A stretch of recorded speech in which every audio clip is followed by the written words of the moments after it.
Welcome to Fluent Inspections Radio, where we help you enjoy stress-free home buying, home selling, and home ownership. I'm your host, Brian Botch, owner of Fluent Inspections. I'm joined today by Bill Beck. We are both licensed professional inspectors here in the state of Texas, and we inspect homes of all shapes and sizes. So, Bill, how you feeling today? I feel good. Feel good? I do not have salmonella. Well, good.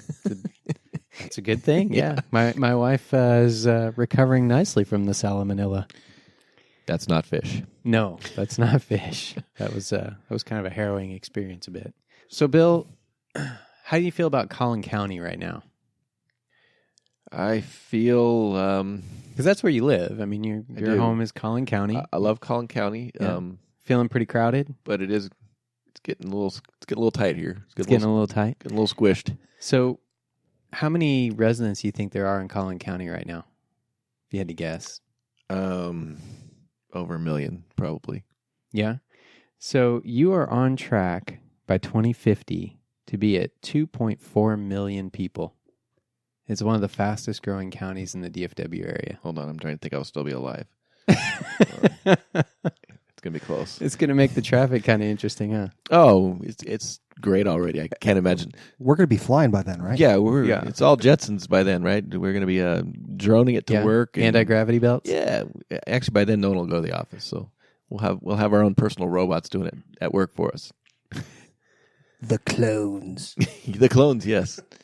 So, it's going to get even more crowded, obviously. It's going to be pretty crazy. But don't worry. We'll add one more lane to that highway over the next 15 years, and that should take care of all our problems. Then and make it a toll lane. And the toll lane will be $20 per foot at that point.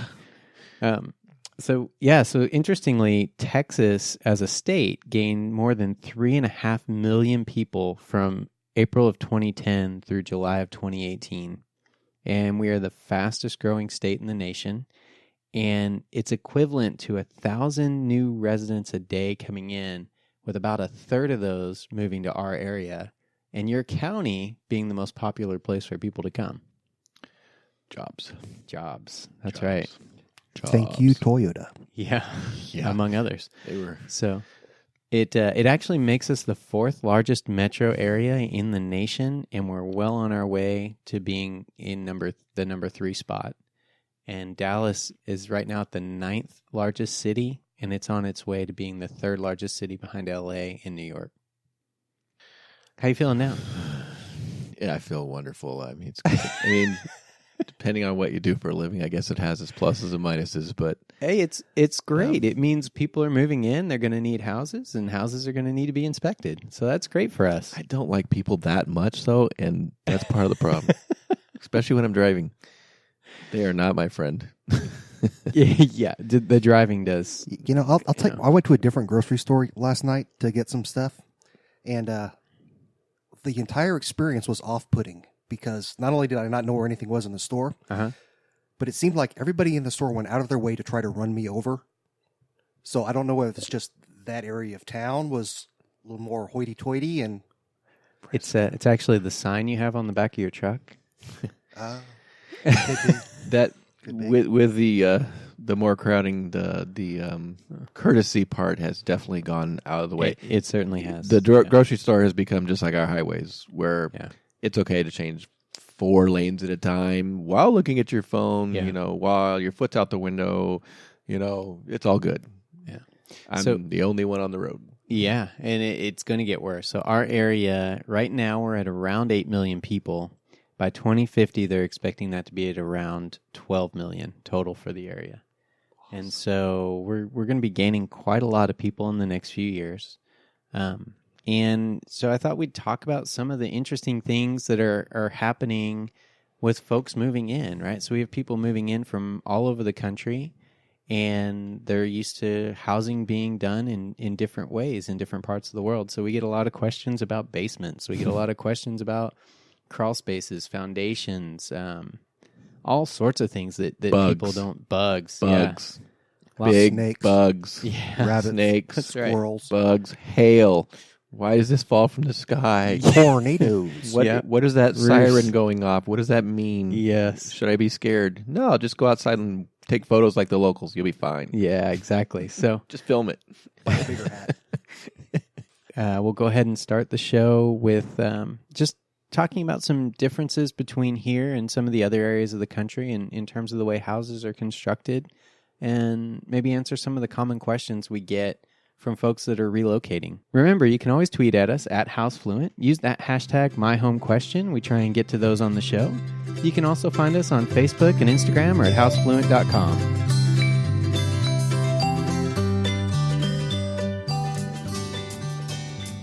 I'm Brian Botch from HouseFluent Inspections, and this is your Smart Home Update. Smart Home Tech is taking over your humble vacuum cleaner. That's right, now you can start, schedule, and yes, of course, steer the vacuum via your phone.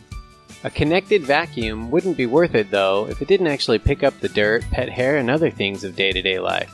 The good news here is that in most of the online tests done by reviewers, almost all the robotic vacuum models performed well to very well in both picking up pet hair and dirt and dust. The app will also generally alert you when the vacuum is running, when it's stuck, or low on battery power. Of course, most have a base station they return to for a good charge once they've run their program. Now we just need Rosie from the Jetsons to empty it for us. I'm Brian Botch from HouseFluent Inspections, and this has been your Smart Home Update.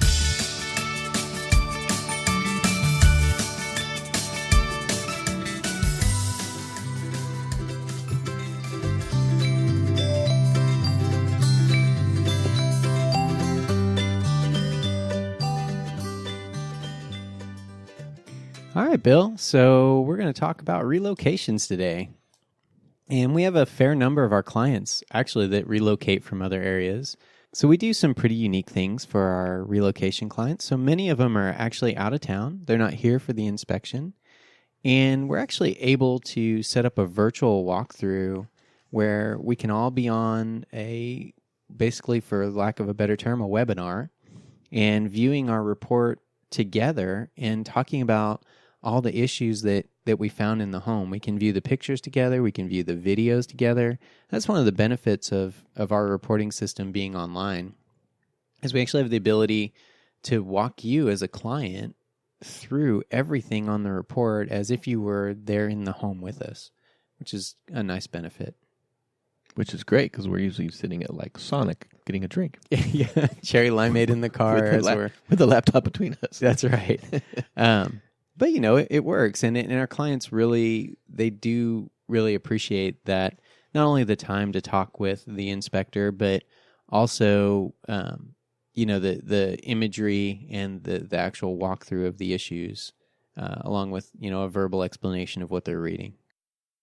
So, Bill, you as a Seattle/California/ all over the place kind of guy. Left Coast guy. Yeah. Maybe you can talk about some of the differences between the construction that happens there and the things that we do here, and also talk about some of the things we get quite a fair number of clients that are coming from that direction. So maybe some of the things that we get asked a lot that people have legitimate concerns about. Why do people drive so fast here? That's one of them. that's okay. Let's be serious now. Okay.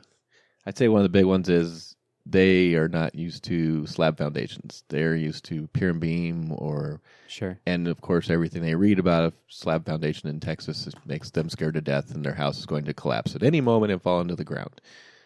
The ironic thing is that people who grew up around here with primarily slab foundations, when they buy a pier and beam house, they have the exact opposite. Yeah, that's so true.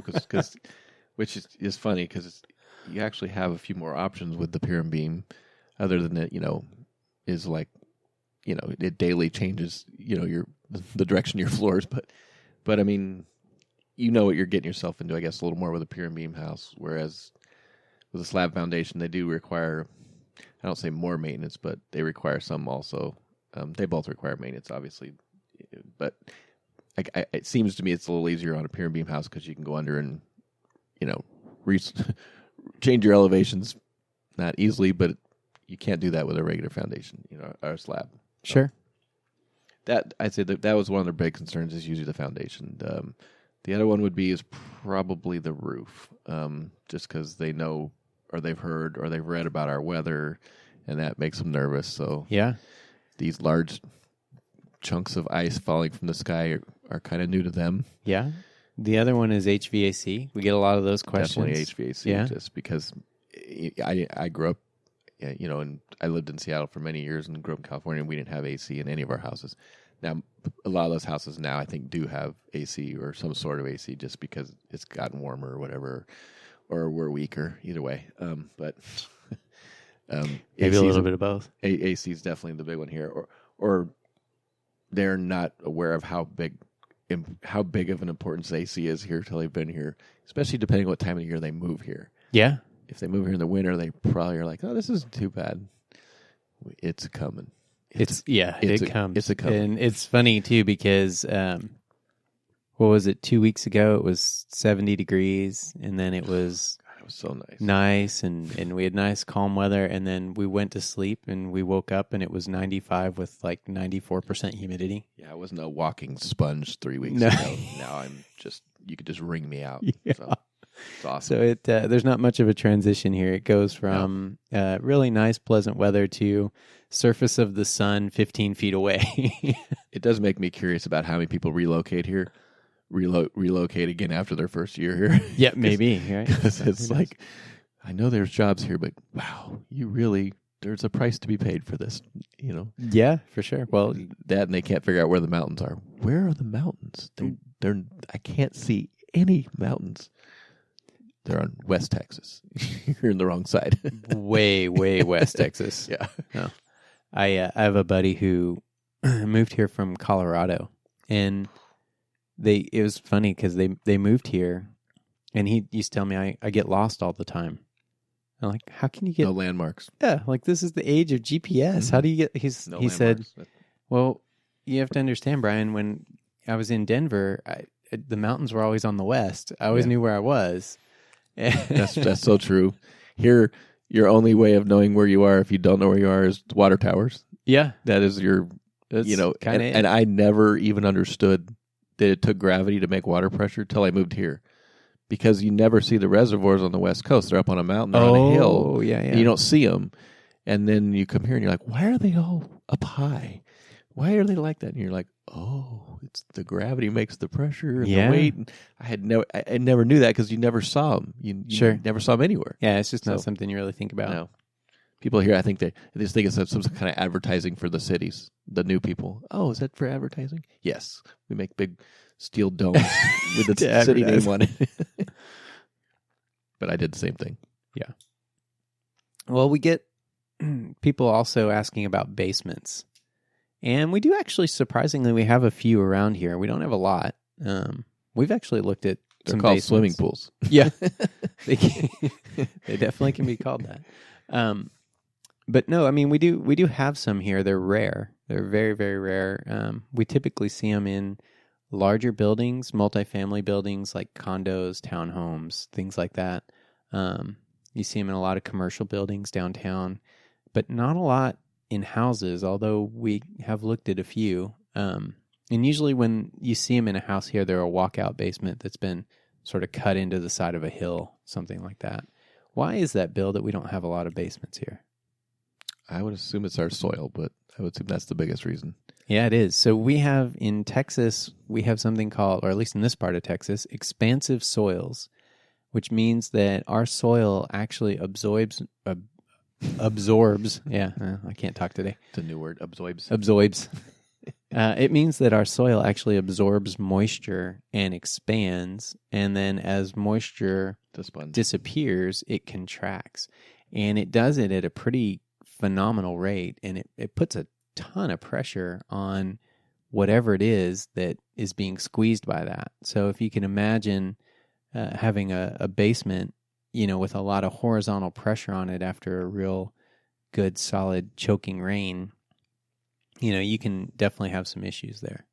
So, other than having a nice, cooler space that's below ground, I don't really miss them as far as inspecting wise. I'm really glad we don't have a lot of them. But, yeah, because you can have a lot of problems in a basement. But sure. But it is nice having a space that does stay a little cooler below ground. It's obvious that we're not used to dealing with basements here in Texas.